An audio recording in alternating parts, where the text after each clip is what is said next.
Обзоры экономических, спортивных событий, мировые новости и главные события региона. Обо всем этом мы не только расскажем в ближайший час. Начнем с новостей валютного рынка. Курс рубля к иностранной валюте, установленный Центробанком, составил за доллар 63 рубля 3 копейки, за евро 71 рубль 47 копеек. Что касается обмена валюты в Якутске, то выгоднее всего доллар покупает Азиатско-Тихоокеанский банк за 63 рубля 16 копеек, продает также ЭТБ за 63 рубля 88 копеек. По евро в покупке лидирует также Азиатско-Тихоокеанский банк, это 70 рублей 32 копейки. Продает выгоднее всего все тот же банк за 71 рубль 7 копеек.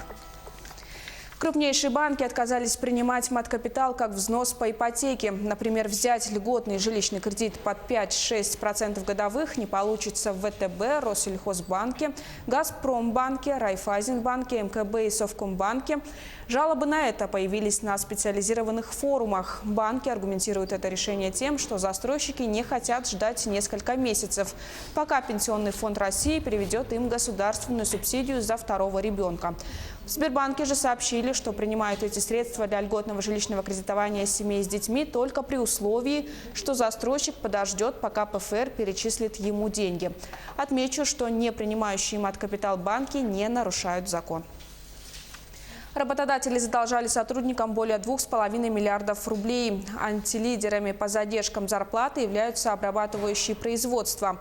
На этой неделе Госдума рассмотрит во втором чтении поправки правительства в Трудовой кодекс. Изменения расширяют полномочия Роструда. В частности, если зарплата начислена, но не выплачена, инспектор по труду сможет выдать предписание, в котором потребует выплатить зарплату, либо средства с работодателя будут взысканы принудительно. При невыполнении предписания в срок инспектор сможет принять решение о принуждении работодателя к выплате долгов и передать материалы в Федеральную службу судебных приставов. Российский фонд прямых инвестиций совместно с Советом Федерации проведет форум «Инвестиции в регионы. Инвестиции в будущее», который состоится 7 ноября в Москве. Подробности у моей коллеги Нургуяны Ивановой. Нургуяна, чему будет посвящен форум в этом году? Да, Кристина, ключевой темой форума в этом году станет социально-экономическое развитие страны, а именно реализация национальных проектов в регионах России. И отмечу, что среди спикеров также выступит на форуме глава Якутии Айсен Николаев. Это новости экономики в прямом эфире. В студии работает Нургуяна Иванова. Торговый, промышленный и инвестиционный потенциал более чем 150 стран и регионов мира будет представлен на открывающейся во вторник в Шанхае второй китайской международной импортной выставке. Свою продукцию и услуги в павильонах Национального выставочного конгресса «Центра» на площади порядка 360 тысяч квадратных метров представят свыше 3000 компаний со всего мира. Экспозиция России в этом году включает в себя национальный павильон с зоной для презентаций и деловых мероприятий. На этой площадке свои возможности в сотрудничестве с Китаем представят ряд крупных российских компаний, среди которых, в частности, Ростсельмаш, Силовые машины, Вертолеты России, Русал и ряд других корпораций. Что касается российских агропромышленных компаний, то их участие станет самым масштабным и займет центральную часть деловой программы. Свою продукцию в данном разделе представят свыше 40 российских компаний из агропромышленного комплекса. Россия намерена поставлять Таиланду авиационную технику. Премьер-министр России Дмитрий Медведев назвал данное направление перспективным и указал на то, что сотрудничество стран не исчерпывается сферой туризма. Среди других направлений он назвал сотрудничество в цифровой сфере и инфраструктуре. Результатом может быть даже некоторое изменение структуры товарооборота между двумя странами. Кроме того, глава Кабмина также указал на неплохие возможности сотрудничества в сельскохозяйственной сфере. Российская сторона может поставлять мясо, в свою очередь Таиланд, фрукты. Названы регионы с самым доступным дизельным топливом для населения. В 2019 году в России цены на дизельное топливо оставались довольно стабильными. По состоянию на середину октября средние потребительские цены на дизтопливо в целом по стране составили 46 рублей 24 копейки за литр, что на 0,9% ниже, чем на конец прошлого года. Впрочем, динамика и уровень цен на дизельное топливо существенно отличается в разных регионах страны. Наиболее доступное дизельное топливо в Ямало-Ненецком автономном округе. Здесь на среднемесячную зарплату можно купить 1739 литров дизельного топлива. В числе лидеров также входят Москва и Чукотский автономный округ, где жители на среднюю зарплату могут купить более 1500 литров дистоплива. Еще в 9 регионах на среднемесячную зарплату доступно более 1000 литров дизельного топлива. В числе лидеров по его доступности преимущественно регионы Крайнего Севера и Дальнего Востока. Кроме них в первую двадцатку рейтинга входят только Москва, Санкт-Петербург, Московская и Ленинградская области. Меньше всего дистоплива на среднемесячную зарплату могут купить жители Республики Дагестан и Карачаево-Черкесской республики. При этом уровень цен на дизельное топливо в этих субъектах ниже общероссийского более чем на 1 рубль за литр. Индекс промышленного производства Якутии показал максимальный рост за последние 6 лет. Так, по итогам 2018 года он составил 109% за счет опережающего роста добычи золота, нефти, газового конденсата и обогащения угля. О положительной динамике сообщили в Министерстве экономики региона. В ведомстве отметили, что также на рост индекса повлиял ввод крупных промышленных и инфраструктурных объектов, таких как ГОК на Верхнемунском месторождении алмазов, фабрика Денисовская, месторождение серебра Вертикальная и золотодобывающий рудник Гросс. Что касается прогнозов на 2019 год, то индекс промышленного производства ожидается на уровне 107,3%.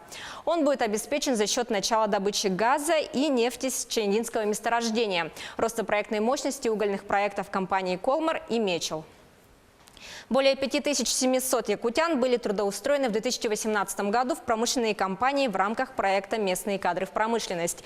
В настоящее время в проекте участвуют 23 компании. За первое полугодие 2019 года рабочие места в промышленных компаниях обрели более 3200 человек. Из них более 1300 молодых людей в возрасте до 30 лет и почти 900 человек из числа граждан, проживающих в сельской местности. Всего до 2024 года в промышленные предприятия планируется трудоустроить около 27,5 тысяч человек в 27 предприятиях. Компания «Алроса» подвела итоги международного аукциона по продаже алмазов специальных размеров, который проходил в Дубае. Суммарная выручка от продаж превысила $7 миллионов США. На аукционе компания реализовала 112 крупных алмазов общим весом 1740 карат, что составило 75% предложенного алмазного сырья. В нем приняли участие 84 компании из крупнейших мировых центров алмазной торговли, Объединенных Арабских Эмиратов, Индии, Бельгии, России, Израиля и Гонконга. Следующий аукцион по продаже алмазов специальных размеров также пройдет в Дубае в декабре. Это будет 5-й по счету аукцион на этой торговой площадке в текущем году. Это были все новости экономики к этому часу. Кристина. Нургуяна, спасибо. Об экономической ситуации в стране нам рассказала Нургуяна Иванова. Мы продолжаем. В эти дни из Жатая начала погрузку и выгрузку груза баржа с буксиром. Она будет ездить вплоть до открытия ледовой переправы для машин. Ленское объединенное речное пароходство осуществляет перевозку до причала Техтюр. Сейчас на месте находится наш корреспондент Сергей Михедов. Сергей, сколько раз в день курсирует баржа, каков тариф и где конкретно находится эта местность? Да, Кристина, приветствую тебя. Мы сейчас находимся недалеко от местности Жатай. Сейчас это практически единственное место, откуда можно на автомобиле перебраться на другой берег реки. У нас, получается, ходит не просто паром, это, да, целая баржа, вы правильно заметили, баржа, которую буксируют, но перед баржей идет еще и ледокол. То есть ледокол прорубает путь. Дальше баржу с автомобилями уже буксируют на другой берег. Паром по плану ходит всего 1 раз в день. Но, как отметил водитель этой баржи, ну, то есть она может курсировать еще раз, то есть мы пока не знаем, во сколько она вернется, но утром начинается загрузка, то есть утром эту баржу полностью загружают, отправляют, а второй рейс она будет делать уже по желанию, в зависимости от количества автомобилей. Что касается тарифов, по тарифам у нас пока информации нет, но всю информацию мы сообщим чуть позже. Кристина, тебе слово. Сергей, спасибо. Я напомню, на прямой связи со студией был мой коллега Сергей Михедов.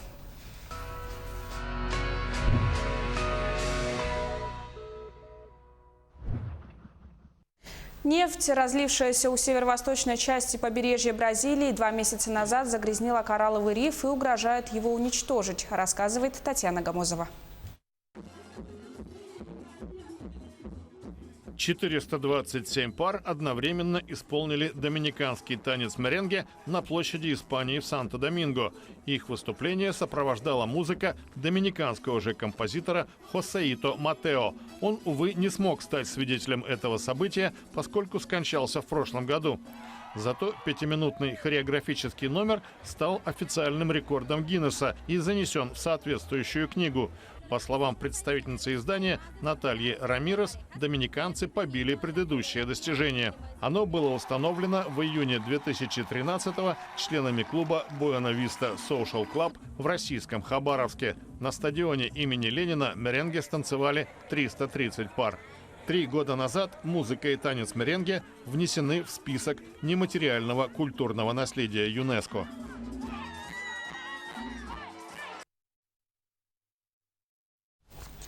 Американский грузовой корабль «Сигнус» пристыковался к Международной космической станции. Он доставил на орбиту 4 тонны грузов. Сергей Берец с подробностями. В понедельник завершился двухдневный полет автоматического грузового корабля «Сигнус», что значит «Лебедь». Он был запущен с космодрома Оллопс, штат Вирджиния, на восточном побережье США. Аппарат прибыл на МКС, где останется до января будущего года. Это 12-й полет грузовика и первый, выполненный в рамках контракта по коммерческим услугам снабжения между НАСА и компанией-производителем Northrop Grumman. Захват и стыковку с помощью роботизированной руки манипулятора Канадарм-2 осуществили члены экипажа МКС Кристина Кук и Джессика Мейер. «Сигнус» доставил на околоземную орбиту почти 4 тонны грузов, необходимых для жизнеобеспечения станции и научных экспериментов на борту. Немецкий концерн Volkswagen приступил к выпуску новой модели электромобиля ID.3. Предприятие прошло полную модернизацию. На торжественной церемонии по случаю запуска автомобиля, работающего от аккумуляторной батареи, выступила канцлер Германии Ангела Меркель. До сих пор испытывающий на себе последствия дизельного скандала концерн Volkswagen запустил в серию новую модель электромобиля ID.3. Машина будет выпускаться на заводе в Цвикау в федеральной земле Саксония. В день презентации электрокара предприятие посетила канцлер Ангела Меркель.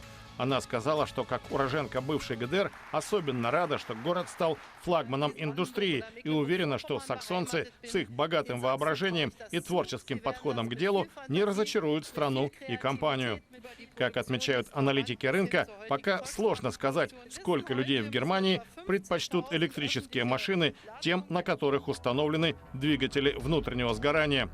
По словам Меркель, настроение потребителей может переломить наличие разветвленной инфраструктуры. В первую очередь и довольно быстро нужно построить 50 тысяч зарядных станций и при этом не нанести ущерба экологии и промышленности.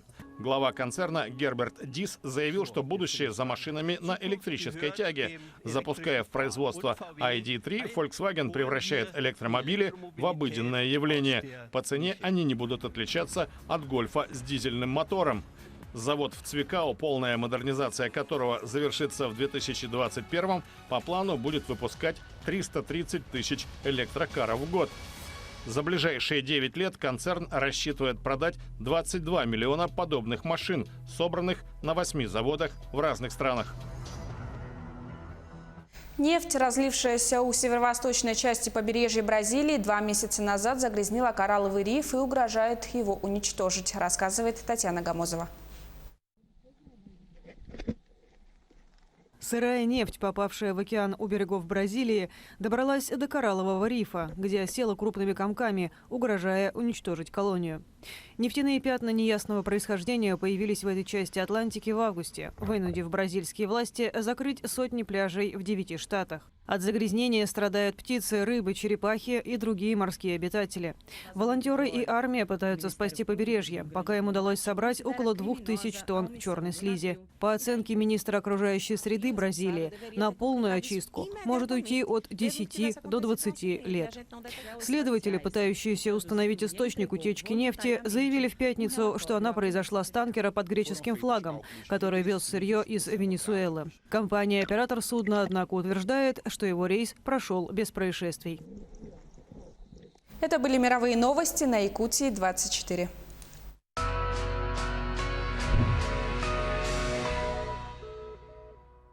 При множестве заболеваний огромное значение в восстановлении здоровья имеет укрепляющая терапия. В Алданской центральной районной больнице планируется открытие отделения восстановительного лечения и реабилитации. Сейчас в поликлинике находится наша съемочная группа. На прямой связи со студией Татьяна Вахнина. Татьяна, приветствую. Что включит в себя новое отделение?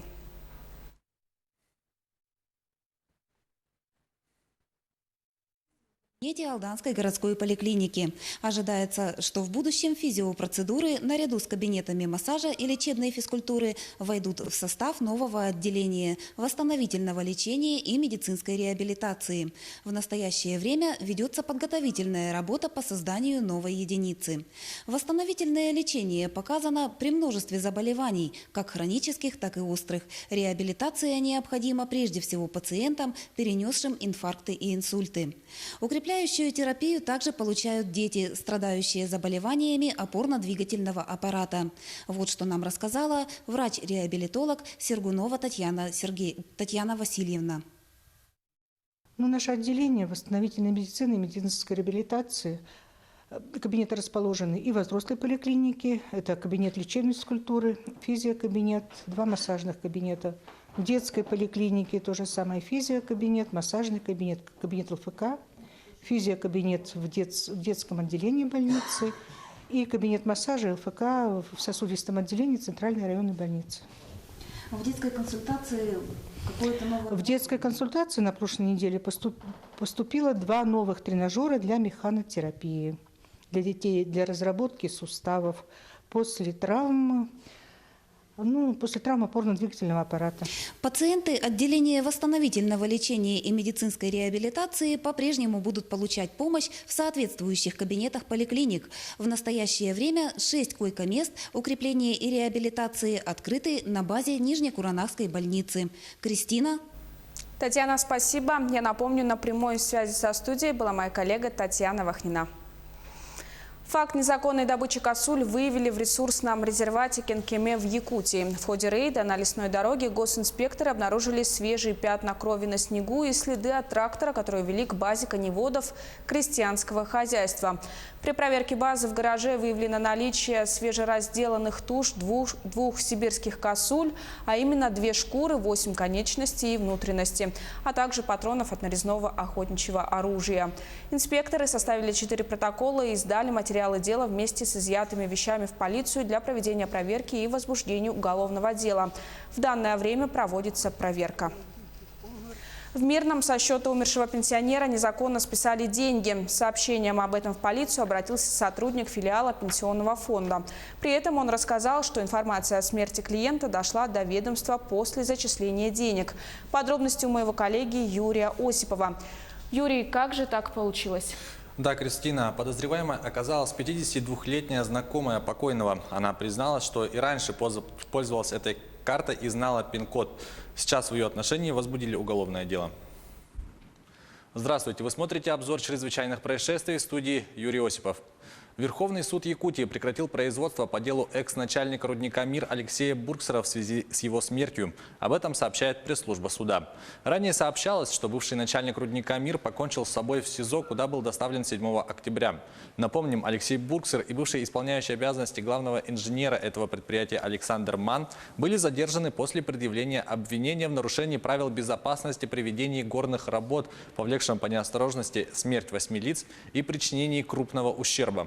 В начале августа 2017 года на руднике «Мир», принадлежащем алмазодобывающей компании «Алроса», произошел прорыв воды, что привело к затоплению шахты. В результате аварии погибли 8 горняков. «Мир» обеспечивал 8% добычи «Алроса». Затопленные запасы оцениваются в 42 миллиона карат. В Усть-Майском районе досрочно прекращены полномочия депутата, который нарушил законодательство о противодействии коррупции. Об этом сообщает прокуратура Якутии. Один из депутатов Наследного совета депутатов Петропавловского наслега не представил сведения о доходах, расходах, об имуществе и обязательствах имущественного характера на себя и членов семьи. По результатам проверки прокуратура района внесла в адрес представительного органа местного самоуправления представление об устранении нарушений закона. В результате полномочия депутата были прекращены досрочно. Детектор лжи уличил подругу потерпевшей в краже. Пострадавшая девушка рассказала полицейским, что потеряла сотовый телефон после визита своих друзей. Полицейским стало ясно, что к краже мобильного устройства может быть причастен кто-либо из гостей. Было решено задействовать полиграф. С помощью техники была получена информация, что к краже сотового телефона причастна подруга заявительницы, 26-летняя жительница Якутска. Установлено, что телефон подруга продала водителю такси. В Нерюнгри в отношении местного жителя возбудили уголовное дело за уклонение от административного надзора. 28-летний мужчина был ранее неоднократно судим за преступления против собственности, а также преступления в сфере незаконного оборота наркотиков. За совершенное преступление он находился под административным надзором, установленным сроком на 8 лет.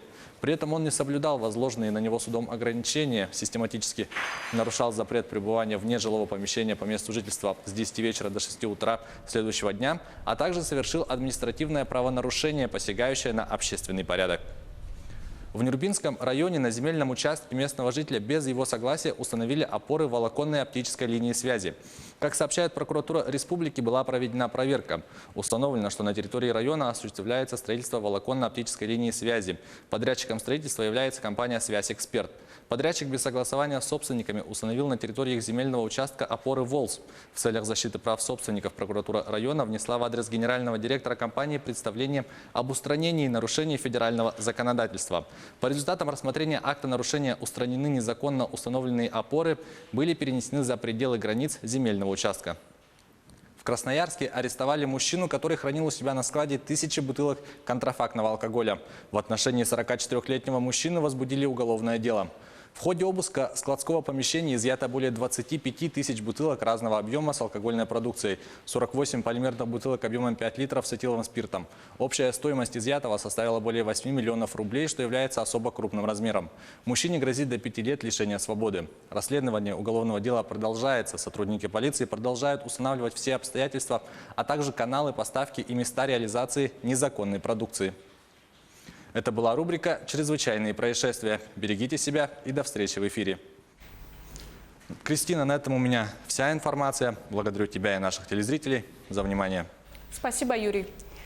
Перейдем к другим темам. Столичные ученики школы номер 20 посетили музей истории, телевидения и радиовещания Якутии. Заслуженный работник культуры республики Николай Иннокентьевич Петров рассказал об истории. Юные корреспонденты детской телерадиоакадемии «Полярная звезда» смогли опробовать камеры, которыми пользовались первые телеоператоры республики, и послушать голоса прошлого. Организаторы детского лагеря «Родной мой край» отметили, что данное мероприятие приурочено к 75-летней годовщине победы в Великой Отечественной войны. Ученики 20-й школы имени Героя Советского Союза Федора Кузьмича Попова пришли сюда, в лагерь «Полярная звезда. Родной мой край», приуроченный к 75-летию Великой Победы. Эти дети в будущем хотят быть корреспондентами, и как раз этот лагерь им поможет осуществить их мечту. В Якутске стартовал турнир по стрельбе из лука «Надежды Якутии». В этом году он собрал 211 участников. Приехали спортсмены почти со всех районов, где работают школы по стрельбе из лука. На торжественном открытии соревнований в спорткомплексе «Дахсун» находится наш корреспондент Саргалана Федорова. Саргалана, приветствую. Расскажи, чего ждать от нынешнего турнира? Приветствую, Кристина. Здесь собрались самые меткие, зорким глазом. Это юные спортсмены из 10 районов республики и города Якутска. Они соревнуются в двух видах стрельбы с классическим и блочным луком с дистанцией 12 и 18 метров с прицелом. Это ребята 2002-2003 годов рождения, 2004-2008 годов и младше. Сегодня с утра идут квалификационные раунды, а завтра пройдут бронзовые финалы, а золотые финалы состоятся 7 ноября. Среди участников есть и победители, и призеры международных соревнований, мастера спорта, так что соревнования будут захватывающими и яркими. И подробнее нам расскажет главный судья турнира Борис Олисов. Борис, здравствуйте, расскажите, какая подготовка у участников и чего ждать от нынешнего турнира? Эти соревнования у нас Надежда Якутии проходит 3-й раз. Мы почему именно в это время? Потому что нам необходимо ребят подготовить к следующим стартам. И это для них получается открытие зимнего сезона. Да? И на сегодня они должны были с сентября месяца, да, работу построить таким образом, чтобы именно на сегодня дойти до своего пика, да, именно по стрельбе на 18 метров. И мы ожидаем, конечно, самые наилучшие результаты, чтобы наши спортсмены показали именно на этих соревнованиях. Спасибо. Добавлю, что соревнования являются отборочными. Лучшие лучники поедут на всероссийский турнир «Надежда России», который пройдет в ноябре в городе Великие Луки. Кристина? Саргалана, спасибо. Я напомню, на прямой связи со студией была моя коллега Саргалана Федорова. Всемирное антидопинговое агентство получило от Министерства спорта России и РУСАДА дополнительные ответы на ряд вопросов по данным Московской лаборатории. Подробности знает мой коллега Власий Сергеев. Власий, когда ВАДА примет решение по РУСАДА? Кристина, здравствуй. Отмечу, что изначально предполагалось, что совместное заседание пройдет 23 октября в Лозанне. Однако его пришлось перенести, поскольку экспертам ВАДА потребовалось больше времени для изучения материалов. Новая же совместная встреча запланирована на середину ноября. В эфире новости спорта. Здравствуйте. Представители Всемирного антидопингового агентства встретятся с российскими экспертами по вопросам изменений в базе данных Московской лаборатории в середине ноября. По итогам этого заседания следователи ВАДА предоставят отчет комитету по соответствию, который на основе полученных данных составит рекомендацию исполкому организации. Ожидается, что это произойдет до конца ноября. Такое развитие событий позволит исполкому ВАДА вынести решение по российскому вопросу до конца 2019 года. Напомню, исполком международной организации инициировал рассмотрение вопроса о несоответствии РУСАДА в сентябре этого года. Поводом послужили изменения, обнаруженные в базе данных Московской лаборатории. Футболисты московского «Спартака» потерпели поражение от тульского «Арсенала» в домашнем матче 15-го тура чемпионата России. Встреча завершилась со счетом 1-0. Единственный гол на 16-й минуте забил нападающий гостей Евгений Луценко. Для красно-белых это поражение стало первым под руководством нового главного тренера Доминика Тедеско. В предыдущих матчах лиги спартаковцы один раз сыграли в ничью и одержали 2 победы. «Арсенал» занимает 6-е место в турнирной таблице РПЛ, набрав 19 очков. «Спартак» идет 9-м, имея в активе 18 баллов. В следующем туре 10 ноября тульская команда дома сыграет с санкт-петербургским «Зенитом». «Спартак» днем ранее на своем поле примет самарские «Крылья Советов». В другом матче игрового дня РПЛ Оренбург одержал гостевую победу над екатеринбургским «Уралом» со счетом 2-1. В составе победителей результативными ударами отметились Джоэль Фамие и Рикарду Алвиш. Единственный мяч хозяев поля забил Эрик Бигфалви. Для Оренбурга эта победа над «Уралом» стала первой в истории. Ранее команды сыграли 2 встречи в ничью и 5 раз победу праздновали футболисты из Екатеринбурга. В турнирной таблице чемпионата Оренбург идет на 8-й позиции. В активе команды 18 очков. Столько же баллов у «Урала», идущего следом. Однако уральцы уступают по разнице мячей. В следующем матче 10 ноября Оренбург сыграет на домашнем поле с Уфой. Урал 2 днями ранее на выезде встретится с грозненским Ахматом.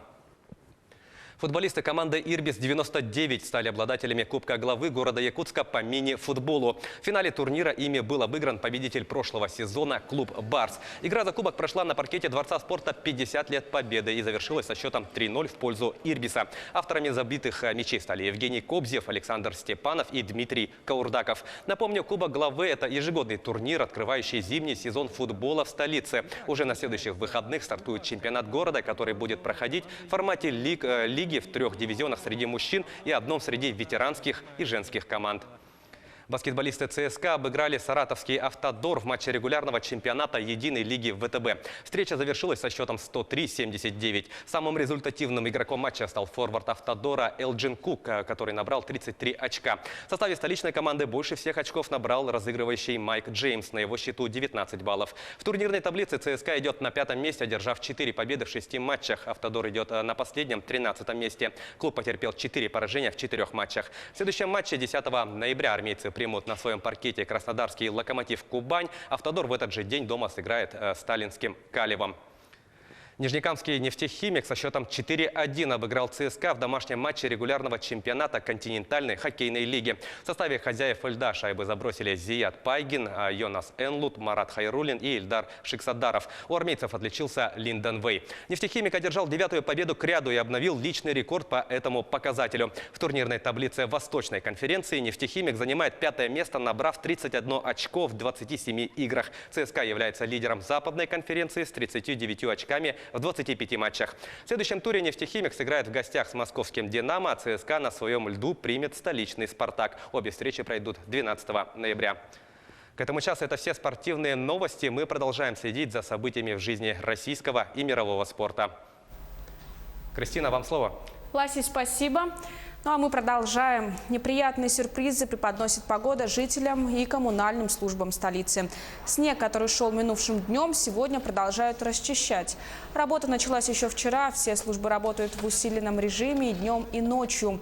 Как отметили в службе эксплуатации городского хозяйства, на расчистку столичных улиц задействовано более 70 единиц спецтехники. На данный момент уборка ведется на центральных улицах города Якутска. Далее работы перейдут уже на остальные дороги. Работа ведется в 2 смены. Задействовано до 73 единиц техники. Это у нас 11 пескоструйных машин, 4 грейдера, 3 трактора МТЗ, ну и остальные виды техники. В дневную смену у нас работает до 40 дорожных рабочих, в ночную смену до 15 дорожных рабочих. Также в рамках антигололедных мероприятий проводятся мероприятия по подсыпке песком тротуаров, пешеходных переходов и автобусных остановок. Ну, за последние сутки у нас вывезено 1500 кубов снега на снежный полигон. В день у нас работают 4 грейдера. Они очищают проезжую часть от свежевыпавшего снега. А в ночь работают 5 грейдеров. Ну и соответственно, вместе с ними 5-6 единиц от подметательной техники. И в завершении выпуска о погоде в крупных городах республики. В Алдане минус 15 градусов, ветер дует со скоростью 4 метра в секунду. В Ленске минус 16, ветер 1 метр в секунду. В столице Алмазного края в эти минуты минус 20, ветер дует 2 метра в секунду. А за окнами жителей Нерюнгри столбик термометра остановился на отметке минус 14, ветер в порывах достигает 6 метров в секунду.